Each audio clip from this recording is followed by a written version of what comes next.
ওই ইয়ামিন নামে একটা ছেলে আছে সামনে আমি কাজ দিতেছি ওই ভাই আমার জনগণ দেখছে ভাই লাইভ চলছে মানাওয়ালা খবর তো ভাই আমনে কাজ ওই সবাই এক কিলো হয়েছে না?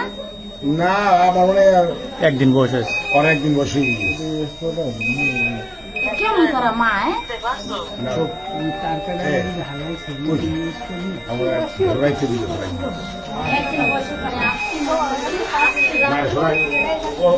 দাঁড়িয়ে